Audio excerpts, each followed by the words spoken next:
What's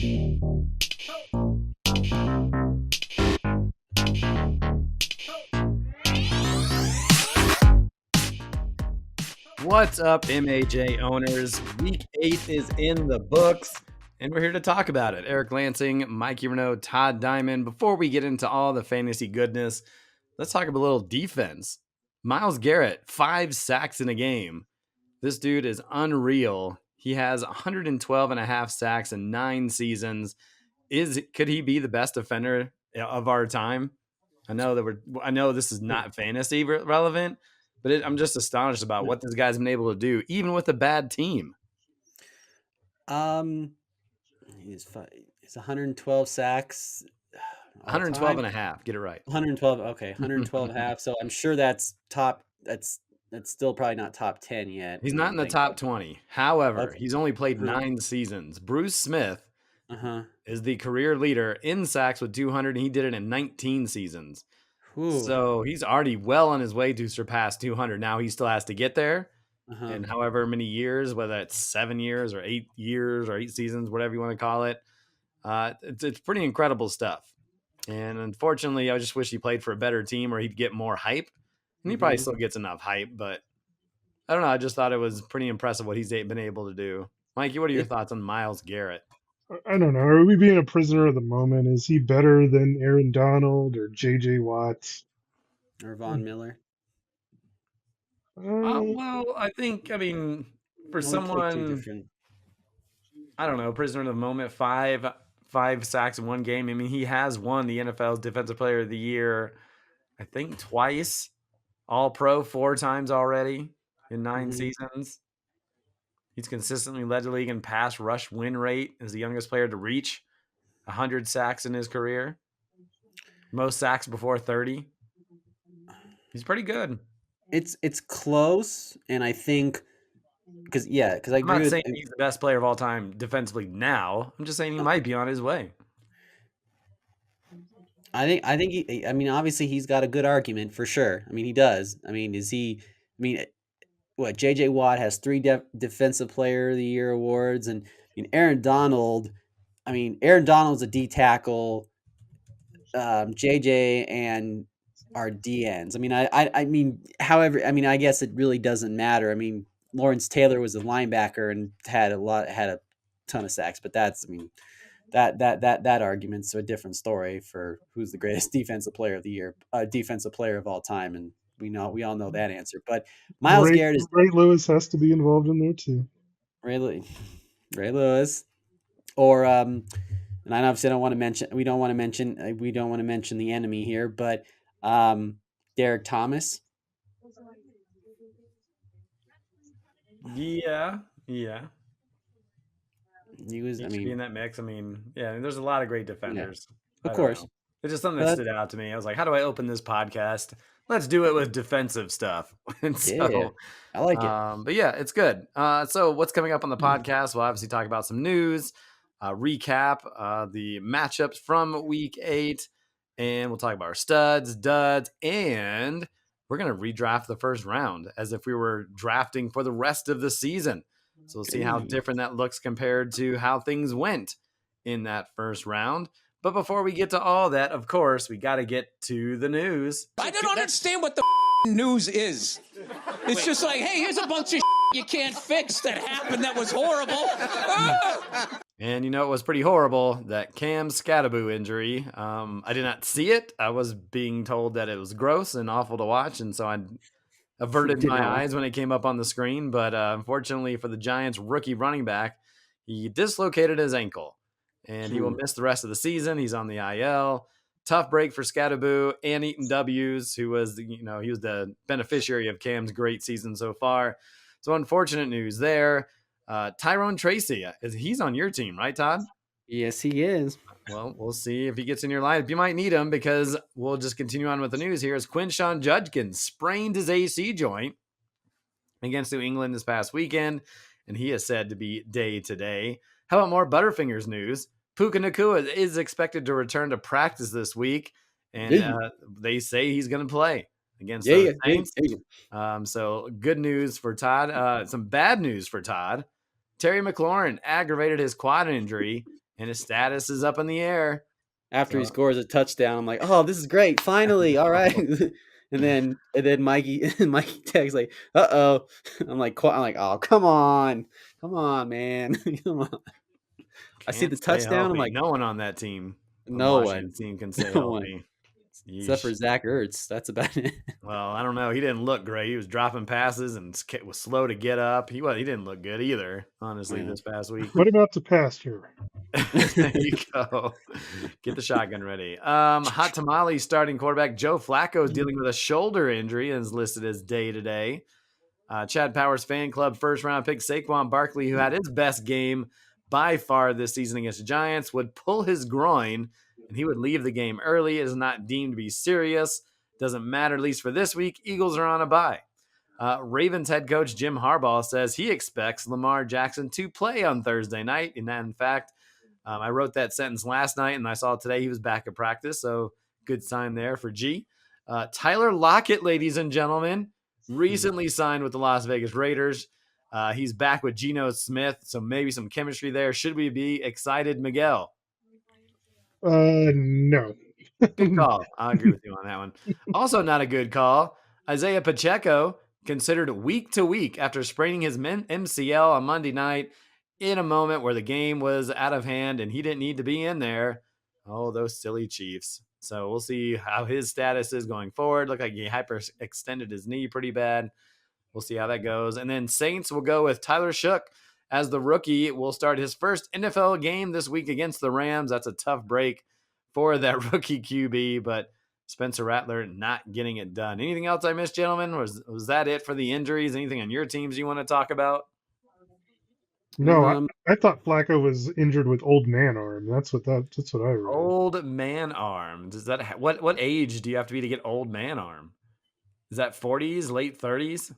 Well, in his case, because he has played so many snaps, it's probably like 38, 39, but he's older than that. So, Well, hopefully not, because you kind of need him, don't you? I do. I really don't want to have to trust Caleb Williams. So, yeah. So maybe he'll get some young juice, as the kids say, and be back on that field ready to go. Let's talk about week 8. Bye Mageddon. 6 teams on a bye. How did that affect things this week?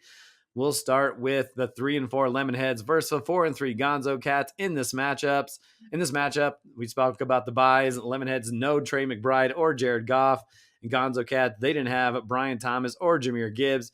It all started on Thursday night. Eric's squad had combined 29 points from the Chargers kicker and Chargers defense, who eventually ended up Carson Wentz season. Now, did he have our old man arm, Miguel? He had no arm. No arm. I felt so bad for that guy. And now he's out for the season. Like you could tell like he should not have been playing in that game. He would get knocked down and he would just grimace until he stood up, just like every time. I agree. I felt bad. Pollen, he did not start Justin Herbert on that Thursday night. He finished with 49. And Ronnie Gadsden, who had 14, he also picked him up off free agency. Would that come back to haunt them? So then we head on to Sunday, and Texans. Woody Marks records 12 points for the Gonzo Cats, while Tajay Spears scores a season-high 16 points and scored a very late touchdown in that game. Pollen believed in Bo Nix, and the Broncos quarterback racked up 50 points while getting Sutton just 4 for 67 yards on my team. Who was sitting on my team. CeeDee Lamb matched George Pickens 10 points, and the Gonzo Cats held a 130 to 62 point lead heading into the Sunday night affair, and the Lemonheads needing 68 points between Jordan Love, Josh Jacobs, and Jalen Warren. Well, Love by himself got 63 to go along with the other twos combined 21 points to lead the Lemonheads to the 147 to 130 win to improve to 4-4, while the Gonzo Cats fall to 4-4. I'm so glad that worked out. You don't know. There was a few quarterbacks. I was trying to decide who to pick up with Goff on a bye, and luckily I picked the right one. Jordan Love balled out with 29 completions in that game, and that helped immensely to put me at 500. So excited to see that 4-4 on my record, considering where I was. Let's go to the Hot Tamales, 4-3 versus the 3-4 Belt Sanders. Belt Sanders came in as the hottest team in the league, having won their last 3 games. For Mikey, no Jackson Smith and Jigma, no Amon-Ra St. Brown, no Marvin Harrison, but no problem for Mikey's squad as they used a 49-point performance from Joe Flacco, as we just mentioned, a 35-point outing from Breece Hall, and 33 from James Cook to pile up 157 points to easily take down Allen's team by 39 points. The Belt Sainers got 4 passing touchdowns from starting quarterback Jalen Hurts, who had 48, while getting 16 from Jamar Chase, but Flacco, Hall, and Cook combined for 118.08 points, which would have beaten the Belt Sainers' entire team 118-08 to 118-01. Hot Tamales are now 5-3, Belt Sanders 3-5. Mikey, I know that feeling of having a good day, but you had 3 players go bananas, including those 2 running backs. I mean, James Cook, he was off to a blazing start for you on Sunday. So talk about your matchup a little bit. All I could say in terms of Breece Hall, it was about time. Like, I was beginning to think that he was never going to score a touchdown this year, but finally had that breakout game, even threw for a touchdown, which was nuts. And then, James Cook was incredible. Like, I was shooting you guys off text, like, man, the way Carolina was playing defense against him, I was like, man, he might break a rushing record today. He didn't get there because the game was a blowout, but if that game was at all competitive, he might have. Yeah, both of them were just incredible. 180 points for Miguel. I know Todd wasn't on the Breece Hall bandwagon. You back on that bandwagon now, Todd? I mean, showing some life, but He's had 4 games of 14 or more. I recall he said he'd rather have a third string running back. Oh. Yeah. Do we still feel that way, Todd Diamond? He's still not bought in. I mean, got a body. You got Cleveland, New England, Baltimore. Oh my God, yeah. Whew. Well, whatever it's worth, Mikey, your matchups are going to be phenomenal because the teams the Jets have to play. Now, granted, these teams are going to stack the box because again, Justin Fields is still the quarterback, and unless they go make a trade for someone, but yeah. Let me ask you a question, Miguel. Is Breece Hall that good, or is Cincinnati defense that bad? Well, I think we know the answer to that. Cincinnati's defense is horrible. They were up big in that game. I didn't realize that. I don't know what that score was. Bengals were up huge. And then I drive to your house, and it's 39-38. That is how bad Cincinnati's defense is to give up 39 points to Justin Fields. I'm just waiting to see because there's a lot of trade rumors going around regarding Breece Hall to see if he gets moved. Is there? I saw that too. Is there a designated spot that would make you just jump for joy? I mean, is there a team that needs a run? Is it the Giants? I don't know if they're not in the playoff race necessarily, but they just lost their running back. But they've got a rookie running back that's part of their future, so it may not be them. Who else needs a running back? I've heard Houston in the mix. I've heard Kansas City in the mix. Interesting. Well, I'm sure you don't want them going to Kansas City because they kind of have 2 running backs over there already. I mean, outside of Pacheco, who just got hurt, but Kareem Hunt had 2 touchdowns this past week. So to throw him in that mix, I don't know. Yeah. Guess we'll see. Anything else you want to say about your matchup? Yeah, I mean, it shows what my team can do with, acceptable quarterback play. I've been waiting on that all season, and there you go. Joe Flacco, everybody. Flacco on his back. Old man arm. We'll go to the next one. 3-4 Kilgore Trout versus 2-5 the NWA. Well, this one was just about over before it started. The NWA didn't replace Lamar Jackson, who was already ruled out for the weekend, and he didn't replace Drake London, who was ruled out that morning. G Squad had a pretty good day outside of that. Had 19 points from Derrick Henry, 26 points from Tucker Kraft, and 10 points from Chris Olave, but the defending champs benefited greatly with G's miscue. Only got 25 from Dak, but did get 18 from Devin Achane, 20 points from kicker Chris Boswell, and 28 from Tampa's defense. That final 123-90. A lot of blowouts this weekend. 5-2 Notorious CUP versus 3-4 Cooper's Cousins. This was a one-sided affair. In fact, Queen Squad more than doubled the output by Cooper's Cousins. Dylan's squad didn't have Travis Hunter, Sam Laporta, and Ashton Genty due to the buys. So a tough week with Mike Evans and O'Mary Hampton on the IR. So the rest of the team really didn't show up. They got just 19 from Baker Mayfield, 3 points from Darius Slayton, and less than a point from Jerome Ford. CUP piled up 130 points, 50 from Drake May, 16 from Ladd McConkey, and 16 from Dallas Goddard. The final from this one, 130-63. Goodness gracious. Another matchup here that was kind of one-sided. This time favoring Miles' squad, 5-2 Butterfingers, 2-5 Chad Powers fan club. Miles' squad, 149 points. Saquon looked like 2024 Saquon, rolling for 32 points, having his best game of this 2025 season. Another guy that had his best game this season, Chase Brown. He piled up 23 points, crossed the end zone line twice against the Jets, also getting 5 catches and 99 yards for a TD and 15 points. The Butterfingers didn't have Matt Stafford or Puka Nacua this week and saw a quarterback replacement. Jackson Dart scored 35, while Quentin Johnston, well, he didn't even see a target against Minnesota on Thursday night. First-round pick and MVP candidate Christian McCaffrey had his worst outing this season with just 7 points. Todd's squad falls to 5-3. CUP gets a huge win to improve to 3-5. Todd, what do you got to say for yourself?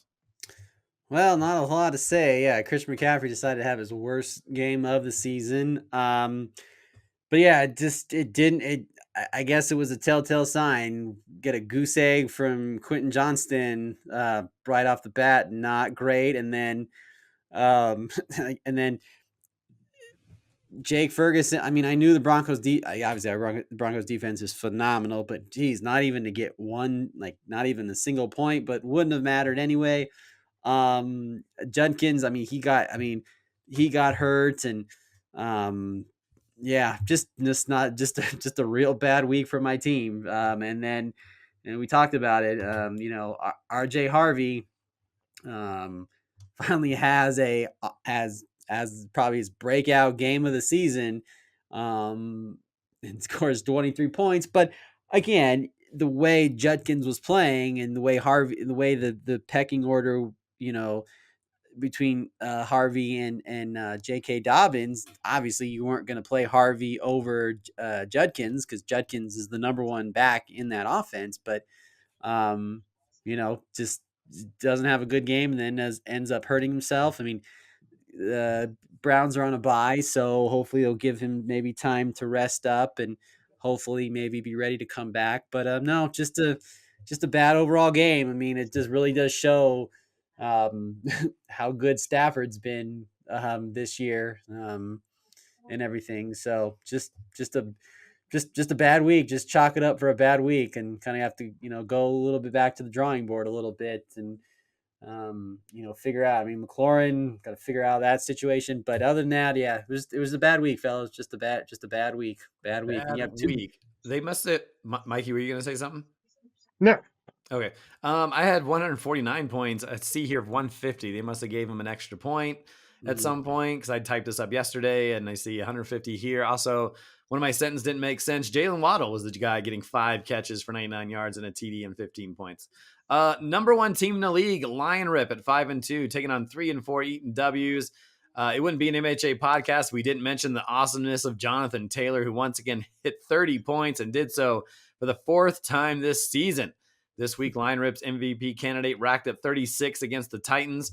Recent free agent pickup, Kamani Vidal hit triple digits on the ground on Thursday night for 19 points. For Kevin's squad, Josh Allen was mediocre coming off the bye, just 37 points. James Cook scored a lot of those points instead of Josh Allen. Javonte Williams, however, continued his great 2025 breakout, 2 rushing TDs for 17 points.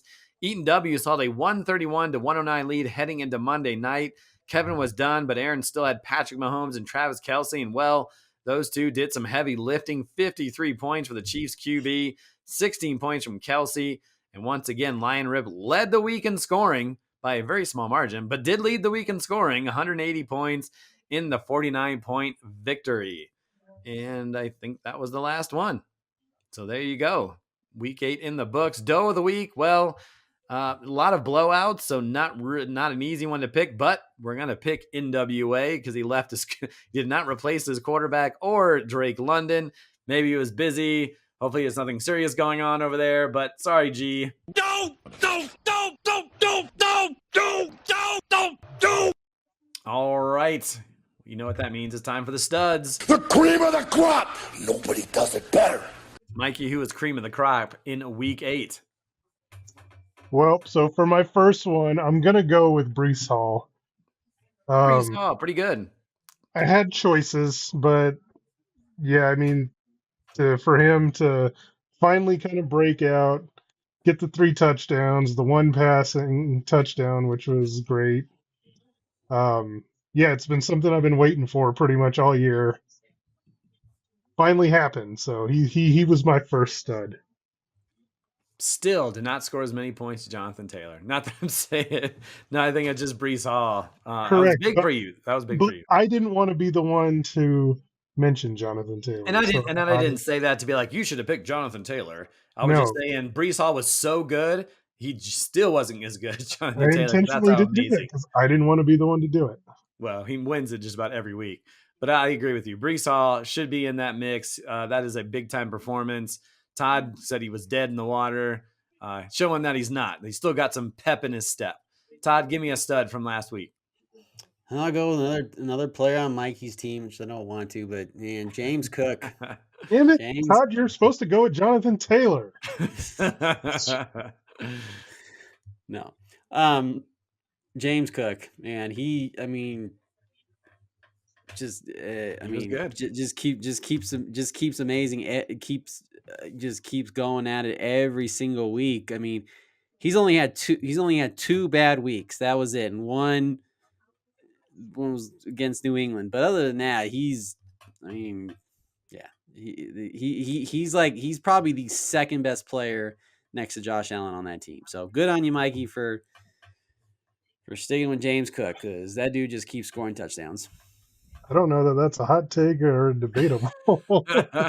Way to not trade him, Mikey. Way to not drop him. Good job. Way to go. I mean, since we're talking about our own teams, I'll go with one of my own players. Jordan Love saved my bacon. This is a guy that's not a big completion guy. Except for he had 31 against Dallas in week 4, but 16, 19, 18, 19, and 19. And so going into that, I said, I want something that's going to give me between 40 and 45. And Mikey could tell you, I didn't feel good about going into that Monday night game. It's like, oh, he's going to give me somewhere between 35 and 40. And then I'd have to have some big performances from Jalen Warren and Josh Jacobs. And of course, Josh Jacobs on the same team.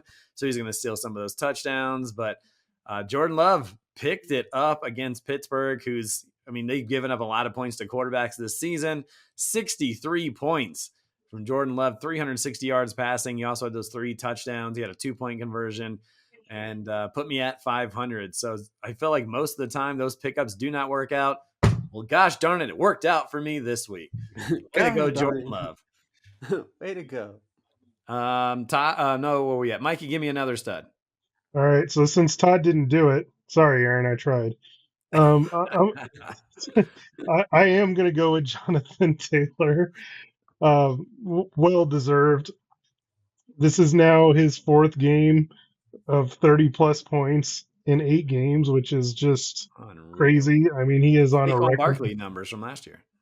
I mean, honestly, to me, it's like the pace is faster. Like he's on pace to have one of the greatest fantasy seasons of all time if he keeps up what he's doing. Isn't it like his 4th game with 3 touchdowns at least? Something like that, which is just stupid too. Yeah, it's just third. Unbelievable. And I have a hard time seeing it changing if he's going to get the amount of touches that he's getting week to week. I mean, he's one of the very few running backs that is getting. He didn't get 20 touches this game, but he had 12. He had 12 carries, Mikey, but 153 rush yards, 12 yards per carry. It's just insane right now. So, and he's got a Pittsburgh defense coming up that has just been getting gashed by everything. So I expect it to continue for him. Will he be the number 1 pick in our redraft? You'll just have to wait and see. That's what they call a teaser in the industry. Todd, give me another stud. All right, I'm gonna go. I'm gonna go with Chase Brown. Against Finally, you. Against you. yeah, I know against me. Well, I have Chase Brown in my other league too. So, Oh, my uh, mistake. Oh, I thought you were actually like giving props to someone else's. no, No, you weren't. I You am weren't. You weren't. I am giving props, but finally get him the. I mean, um, 23 points. And obviously he has a nice matchup next week against the Bears. So, but yeah, Chase Brown, I was, I think I had him number All you 10. mofos were high on him. Yep. Mm-hmm. And obviously he's had his ups and downs. I mean, obviously that whole Bengals offense has had its ups and downs just because no Joe Burrow. But no, Chase Brown. I mean, he's shown the last few weeks. Um, he's showing some fight, So, um, yeah, not wish those points were on my team, but yeah, good for Miles. Yeah, you tell him, Todd. Eric, you try and run the ball with Jake Browning as your quarterback. Oh, there's no. I guess that's very true because he's done well with the new quarterback. So Mm-hmm. there you go. And I will also go Chad Powers fan club. Saquon Barkley looking like Mm-hmm. the old Saquon Barkley, 32 points, only 14 rushes, but 150 rushing yards, had a touchdown, also catching 4 passes, one of those going for a touchdown. His previous season high in points was 17. So still, he's had a good season, but man, 32 points. And that's why he was drafted as high as he was this year, because what he was able to do last year. It's been a weird season for Philly fantasy wise. Sometimes the running game is I guess the running game is scoring points, and then sometimes those wide receivers, Devontae Smith and AJ Brown, are not, and then they kind of switch up, and then it's an all passing game. Then we're seeing Dallas Goedert. It's been weird for them, but I think that's you go that route with those teams that have multiple areas that they could be productive. And sometimes some of those guys aren't going to eat. But Saquon Barkley back on track now. It's unfortunate. Well, I guess it's fortunate because he left the game. We mentioned with a groin injury, they have a bye, and so Chad Powers won't have Saquon next week. And then he comes back to have a couple of tough matchups against the Packers and Detroit. Okay, time to go to those stinky duds. This is the worst. You are the worst. I hate looking at your face. I want to smash it.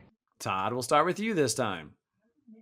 All right, we're gonna go with Tyler Warren for Kevin's team. I mean, the way the Colts have been playing this year, only 4 receptions for 53 yards. I mean, I know obviously a lot of that went to Michael Pittman, but yeah, only 6 points from Warren, who's has been especially in the tight end position where you're trying to find a decent tight end that will stick, and he's been for the most part been consistent. I mean, this is really only his second or maybe his third under 10 points. So Tyler Warren for me. Tyler Warren for Kevin's squad. I'm trying to bring up the tight end stats from this past week and see. I was surprised of all the tight ends that's the one you chose. When there's some decent performances, but which one are you speaking of, Mister? I'm talking about the one on Todd's team. Maybe doesn't want to pick someone from his own team. No, because it already hurts. The goose egg already hurts already. Okay, it hurts. It hurts. It hurts. It smells bad. It's 0 from Jake Ferguson against the Broncos. Yeah, I should have figured that was going to happen. Well, no, I mean, we would all laughed at you if you didn't start Jake Ferguson, who was on a roll. That whole offense was on a roll. Yeah, but I mean, this is the Broncos defense. I mean, the way we've been, Yeah, but if you're, I Mm-hmm. agree. If you're an elite off, you're not benching Dak. You're not benching CeeDee Lamb. You're not benching George Pickens. No, I understand they're great, but they're also great. So especially considering like we've we're not good notoriously against tight ends, right? tight ends, yeah, because our linebackers haven't been able to cover that well. Well, we better go get a linebacker somewhere. Mikey, give me someone else who did not play well this past weekend. I had so many on Todd's team; it was hard to choose. Oh but man, that's right. Just say it, Christian Mikey. McCaffrey was the one that I chose because CMC. Oh I my. figure when we talk about duds, it's somebody who you're expecting to like put up big time points, and then they deliver a 7. It's like, mm, yeah. I mean, that's not that seven's okay. Like if you're, if somebody like Quinshawn Judkins would have done that, I'd be like, yeah, okay, he's a rookie, whatever. But when it's Christian McCaffrey and you're used to getting 20 to 25 every week, 7 ain't gonna cut it. Especially only 25 rushing yards. I mean, that's Yeah, well, they need to get Purdy back pretty quick because Mac Jones thing ain't gonna last for sure. he's been I fine with think. Mac Jones.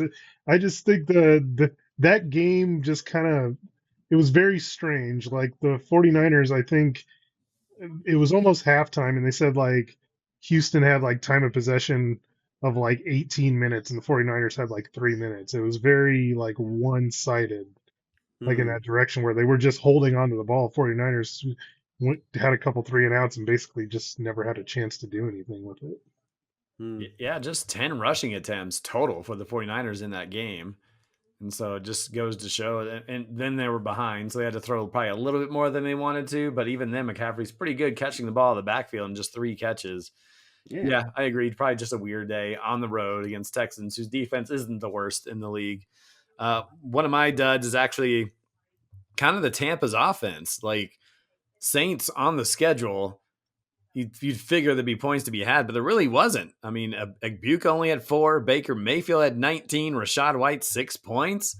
I don't know, that was very, and that hurt all those players, or all those owners who had those players that relied on them. You see that like, oh, they should feast. And I only saw parts of that game, but um, a lot of it was Baker Mayfield overthrowing his guys and throwing stuff into the turf and never really looked comfortable. He just looked like Baker Mayfield from like 4 years ago, or he just didn't look like he was comfortable out there. And I think the whole offense was just, I don't know, just they didn't look good. And so that's why I put it kind of as my dud, because Tampa is one of the premier offenses in the league. And you see the Saints on, you're like, oh boy, here we go. And they didn't take advantage. So kind of a bad day for them. Todd, did you have another dud? I'm gonna go with Abuka. Again, just I know adding on to that, that Tampa's offense because now it's obviously still no, Uh-oh. Did we lose Todd? Maybe I don't hear him anymore. He was so upset about the Tampa offense that it just blew him off of the podcast. Unfortunate. While he gets his stuff figured out, Todd, Mikey, you give me another dud. All right. Well, I was kind of hoping that Todd would be here for this one, but he's not. Quentin Johnston, What's like, going on? What I happened? don't I know. remember he was texting us on Thursday, and I think it was at the store when like it was like near the end of the first half, and he still hadn't completion. He was very upset. Yeah, I mean, I think it's time to start, or maybe it's not. Maybe it's too early. Or are we gonna have that conversation? Is like the honeymoon period that he had at the beginning of the year, where he was putting up double digits every week. Is that over now that McConkey's gotten going and Rondé Gadsden's a thing and Keenan Allen's still going? I don't know. Is there too many, mouths to feed at this point? Is that true, Todd? Is Quentin Johnston, is that over? Oh, I thought he was back with us. Not back with us. That's unfortunate. Yeah, I don't know what, I mean, in a game where they were behind the whole time, I figured something would go his way, but definitely Keenan Allen has been pretty much the mainstay. It's been a while since Quentin Johnson has been anything since week 4. When he had 18 against the Giants, but even in good matchup against Washington, he only had 4 points. Good matchup against Indy, he ended up having 9 points, but he scored a touchdown on 2 receptions. So Quentin Johnston, I don't know. You might you might be right. It might be over for the charged wide receiver. Of course, we say that, and then next week he's going to bust out 15, 16 points. Because I feel like that's how that works sometimes. Usually. Yeah, that's kind of how that goes. Yeah, I think if Todd, are you back yet? Nope, it says he's offline. So the next thing we're going to do, and we'll see if he gets here in time, is we're going to redraft the first round for the rest of the season. And so, and then once we're done, we'll kind of look back on Can you hear me, guys? how it looked compared. Oh, is that Todd? Is he back with us? Yeah, I don't know what happened. I don't know either, but you're back, and you're just in time as we are going to redraft the first round. All right. And I know Todd Todd loves it. disappeared as quick as Quentin Johnston did. Oh, but well done. Well done. Okay. So I have it as for the first round, 12 picks, Mikey, Todd, Eric, Mikey, Todd, Eric, Mikey, Todd, Eric, Mikey, Todd, Eric. And so we're basing this on how you would draft if you could draft this for the rest of the season, not how we're redoing it for an entire year. It's if we're redrafting today and you have to finish out with these guys going forward. Does that make sense? Mm-hmm. Okay. Mikey, you get the first overall pick. Who are you drafting? All right. Given just the workload, the current pace of play, the offensive line, I have to go Jonathan Taylor for the You rest have of the to, season. right? Like, there's not a quarterback that's killing it. There's no Joe Burrow that's killing it, and Josh Allen really hasn't. Jamar Chase has his questions. You could argue maybe CMC, but then the injury thing, we're always scared is going to pop up. But Jonathan Taylor, he has to be, right, Todd? Yes, Would that have been it has. your number one overall pick, or are you sticking with your guy? Mm-hmm. Yeah, you know the answer to this question. Yeah. Yeah. Jonathan Taylor has been otherworldly. 4 games of 30 points. Yeah, I think you have to go that way. So Jonathan Taylor going number 1. Is it CMC number 2, Todd? No, actually, I'm gonna go Puka Nacua. Even with the injury situation going on with him right now. Mm-hmm. Oh yeah. Mm-hmm. Uh-huh. Yep. I'm firm in that. All right. I mean, he has been pretty good when he's been out on the field, but that's been kind of a bugaboo for him and his injury situation. Mikey, would you have picked Puka number 2? I wouldn't have. And it's just because of injury. Like, I feel like if you were going to take a chance between two guys that you have, Todd, and that are injury prone, I would have gone with McCaffrey, because to me McCaffrey is like, you've been banking on him like getting 20 to 25, like I said, where like Nakua can get you there, but every week I don't know if he can. So Jonathan Taylor, number 1, Puka Nacua, number 2, and I'm going to go Christian McCaffrey, number 3, just based on the incredibly huge numbers he puts up, especially on the passing side of things. I know it didn't look great this past week, but normally he's getting 6 to 7 targets per week, and you want that on your team on top of what he's been able to do. I know there's the talks of those wide receivers coming back from injury. We saw George Kittle come back and he took a touchdown. If you want to say took away one from Christian McCaffrey, but if those other guys come back, I still think Christian McCaffrey, could be the best player when everything's going right for him. So I have him as number 3. We go back to number 4 to Mikey. So Taylor, Nacua, McCaffrey, who do you have?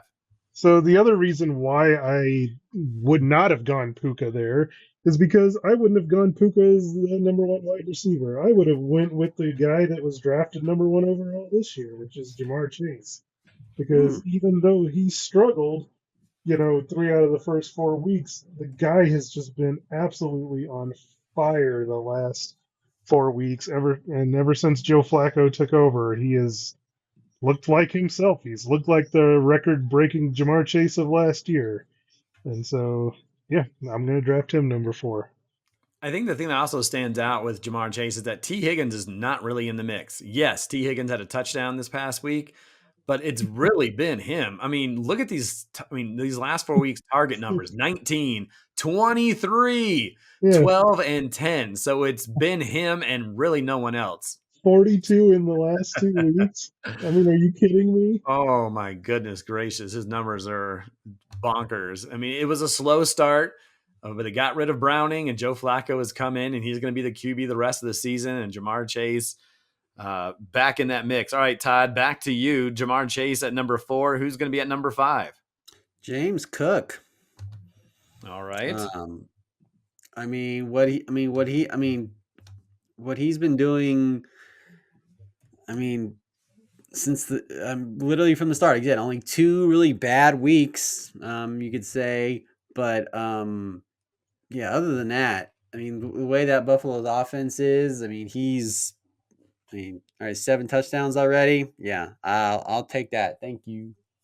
Now before Eric goes, I just because I mean I love James Cook as much as the next guy, but I can't Hmm. believe that he went right there because I already know. I have a feeling I know who Eric's going to pick, and he's going to go 5 again. Are you kidding me? Actually, you're wrong, Miguel. Now, Really? I did have Bijan over James Cook in my top 12 rankings, but I'm going Amon-Ra St. Brown here. I think Hmm. that if we talk about Jamar Chase being number one, who's number two? It's Amon-Ra St. Brown. He's double figures in all but one game, and that one game was way back in week one. And this is a guy who's had double-digit targets in the last couple games. He hasn't had his bye week, so maybe that's why his numbers is a little higher. But in an offense, he is the number one guy. And we talked about Jamison Williams not really in the fray.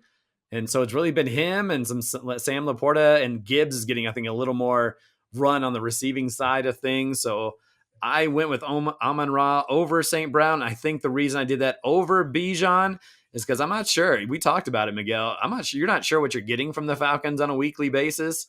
And I know what I'm getting from Amon Ra every week. So I think it went that route over Bijan. But I would have had Bijan over James Cook. So back to you, Mikey, at what we had here. 1, 2, 3, 7. All right. Well, I'm going to go with Bijan Robinson. I think we're overrating, his, had Aaron lost, which he didn't come close to losing, Bijan would have easily been a dud with only 4 points this week. I think that's kind of an outlier. I think that game got away from him so fast that they just bad game script. You throw that out. He's been so good besides that game, and he gets everything. He gets catches. He runs. He scores touchdowns. I mean, I think Bijan's incredible, and I would take him here. I agree. He's been stellar. I mean, his targets, his receiving are 7 targets, 6 targets, 5, 8, 8. So he's in also big in the mix as well. I think just watching Michael Penix scares me a little bit. But I mean, it was just that really that, and I haven't seen every game this year. I know I watched a good portion of yesterday's, and but that was just one game. Back to Todd here at number 8. Well, it's going to be the first quarterback taken, and it's not it's not Josh Allen. It's not Patrick Mahomes. It is Matthew Oh Jesus! Stafford. Why do we even do this game with Todd? Matthew You're telling me Stafford. you would take Matt Stafford over guys like Jameer Gibbs and CeeDee Lamb and Josh Jacobs and Jake Jackson Smith and Jigba and Devin Achan, and you're And taking Matt Stafford in the first round. not only that, if you were going to take a quarterback, you're going to take him over Mahomes. Like, I Mahomes is the number one quarterback, 418 Todd, points. you realize and let me see here in this quarterback league. I just want you to take a close look at Mahomes the past 5 weeks. He has 3+ touchdowns in 4 of those games. He has he has 25 or more completions in 4 of those games. Matthew He's Stafford is Matthew Stafford put up Matthew Stafford has put up 2, 2, 3, 3, 1, and 5 touchdowns, and the schedules is gonna be the schedules is just gonna keep getting better for him. Oh, New Orleans! Oh, he might put up 6 touchdowns. Yeah, no, Matthew Stafford, ladies and gentlemen. I Oh, didn't even mention the rushing points that Mahomes has been getting, which yeah, is no, kind of been different this year too. But Matthew Stafford. No, I'm going Matthew Stafford. I mean, Okay, all right. Here it is then. The board okay, bet. Who's yeah. going to oh, it's finish with more fantasy points at the end of the year? Patrick Mahomes or Matt Stafford? I'll say Matthew Stafford. yeah, and you're going to lose that board bet. He already now has Patrick Mahomes had his bye? He has not. He He has has a not. bye in week 10, and then Matt Stafford just came off of his bye. But right now it's 418 points to Matt Stafford's 328. So a 90-point lead. And even with the bye, let's say we give him 50 points, that's still a 40-point advantage going forward. Just wait till Thanksgiving, Todd, and see what happens when he plays Dallas. Ooh-wee. All right, board bet it is. I'm also picking Patrick Mahomes. All right, so that was a tough one to put in, was Matt Stafford. Okay. For mine at number 9, I'm gonna go Jahmyr Gibbs because this dude looks the party. I don't know what him means and what all these people mean when they say him, but I think that's him and what he's able to do. And he's a lot more involved in the passing game. My big thing with Gibbs and trying to draft him early is because of David Montgomery, and he's in the mix and stealing. He hasn't stolen much from Jahmyr Gibbs this year, and that Monday night performance was otherworldly to watch. And Jahmyr Gibbs has a bye, so he's not high in terms of running backs. Looks like he is 7th.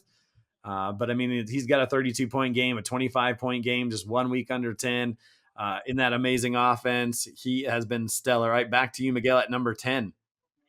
So 10, I will take Mahomes here. I mean, I think he's doing some stuff that's pretty close to old Patrick Mahomes or Joe Burrow of last year, where at this point it's a team that they don't have any semblance of a running game. I mean, Mahomes is one of their best runners, which is very scary. Rashid Rice, you saw when he's come back, like he's averaging over 20 points a game. Like they just have weapons all over the field now, and it's making it look easy for him. So, yeah, I'm going with Mahomes.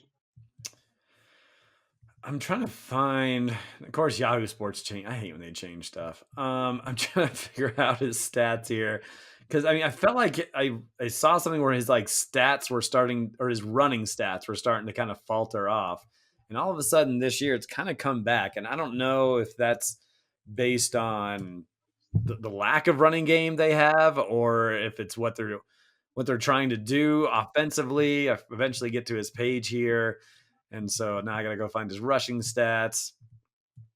And so if we were talking about like this, where we at in 2025, he's averaging 5.8 yards per carry. He's already got 280 rush yards and 4 TDs last year in 16 games, 307 yards and 2 TDs. Before that, 0 TDs and had 358 and 4. So, I mean, those rushing points have really kind of improved for him this year, even at age 30. So he's taking care of his body.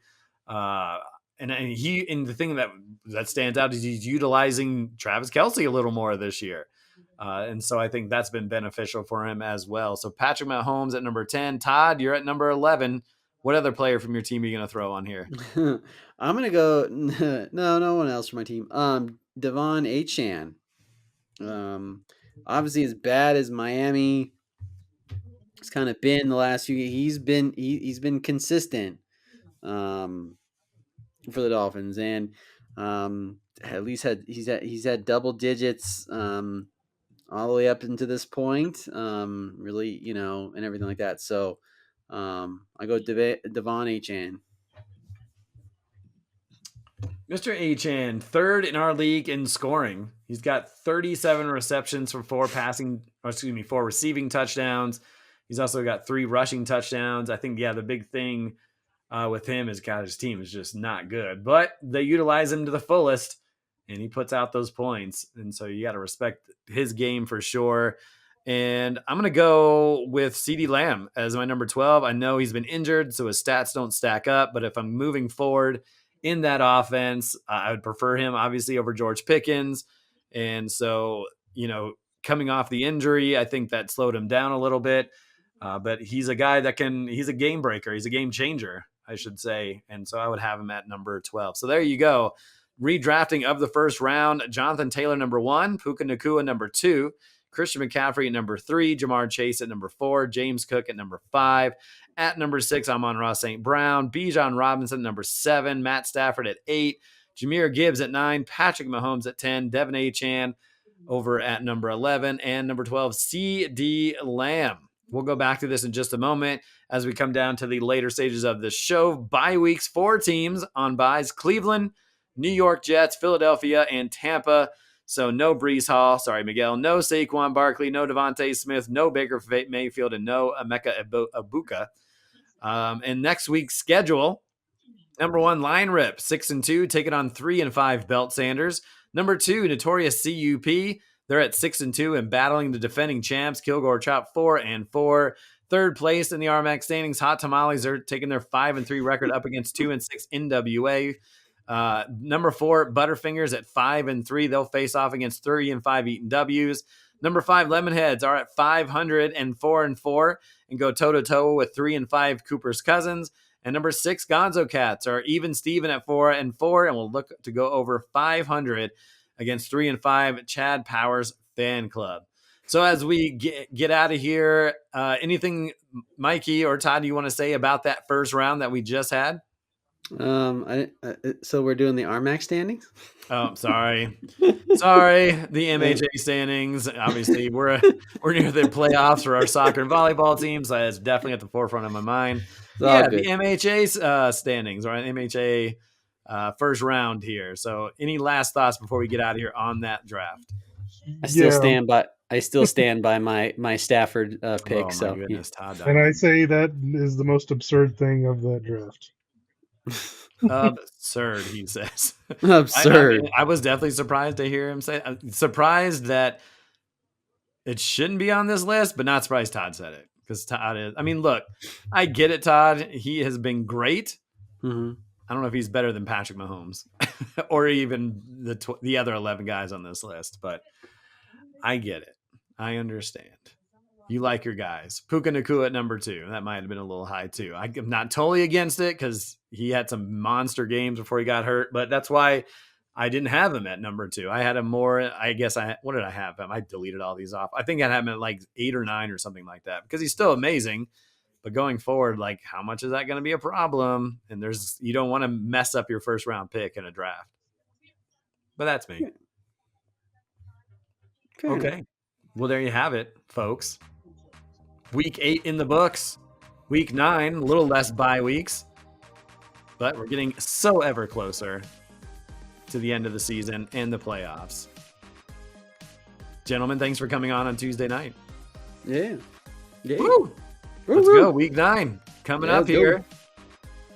Eric Lansing. What's that? We got to just say it off. The Broncos, best team in the AFC West. Let's go. Let's go. Let's go. Well, can't argue with that. That's a fact. Yep. So way to go, Todd. You said something right to end the show. There you go. That's how things should go going forward. Todd Diamond, Mike Renault, Eric Lansing. We'll see you next time on the MHA podcast.